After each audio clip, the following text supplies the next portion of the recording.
Dans un communiqué publié le 27 novembre 2025,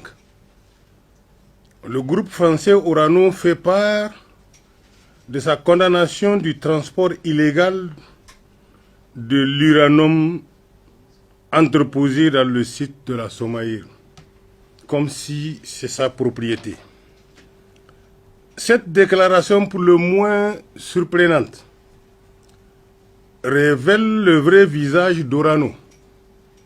celui d'un prédateur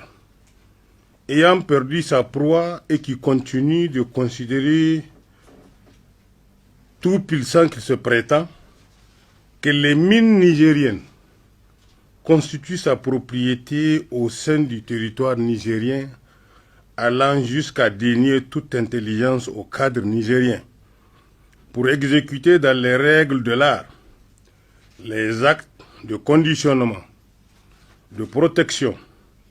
et de transport de ces produits stratégiques. Orano semble dans un désarroi total avoir oublié que les plus hautes autorités nigériennes, dans un élan patriotique et souverainiste, ont nationalisé les sociétés minières qui sont dès lors retombées dans le patrimoine national après plusieurs décennies de spoliation et de crimes commis sur l'environnement, la santé des populations et sur l'économie nigérienne. Ce désarroi est d'ailleurs illustré par une décision du CERDI sur laquelle Orano se fonde pour revendiquer des droits qu'il reconnaît lui-même avoir perdus. Dans sa condescendance, et tout en persistant dans ses revendications, Orano s'arroge le droit de poser des actes attentatoires à la souveraineté et à l'intégrité de notre pays, comme en témoigne la découverte à Madawela, département d'Arlit, d'environ 400 tonneaux contenant de la carotte radioactive, matière hautement toxique et dont l'exposition met en danger la vie et la santé des Nigériens. Cette découverte, pour le moins surprenante, en dit long sur le mépris d'Orano envers le Niger et son peuple depuis le début de l'exploitation des mines d'uranium. En effet, selon l'étude géologique de terrain, les mesures de doses effectuées sur ces matières révèlent une toxicité dont le taux varie entre 7 à 10 microsieverts par heure, alors que la dose normale est de 0,5 microsieverts. Il faut aussi préciser que les échantillons prélevés ont mis en évidence l'association de deux produits, à savoir le bismuth 207 et le chrome X, susceptibles de contaminer une personne se trouvant à 10 mètres, avec pour conséquence le risque de troubles respiratoires aigus. À plus grande échelle, il est à craindre que des actes non encore découverts à ce jour produisent des conséquences beaucoup plus importantes que le simple bon sens aurait incité Orano à assumer plutôt qu'à vouloir éluder sa responsabilité dans le désastre écologique et social qu'elle a créé au Niger. De ce qui précède, il s'ensuit, en dépit de tous les contentieux engagés par Orano contre l'État du Niger, requêtes d'arbitrage multiples devant le CERDI et la CCIJ,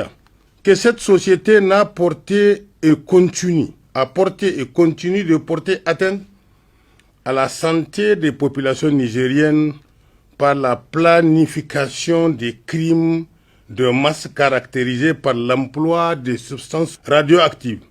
de mise en danger de la vie d'autrui et de dégradation de l'environnement, se refusant même d'obtempérer à des décisions de justice rendues par nos tribunaux, qui lui enjoignait de procéder à l'enlèvement, sinon au traitement de plusieurs millions de tonnes de déchets radioactifs laissés à l'air libre, avec toutes les conséquences que le monde de la science connaît et que nos communautés vivent horriblement encore. Tous ces faits constituent des crimes et des délits prévus par la loi cadre relative à l'environnement et aux dispositions du code pénal. D'ores et déjà,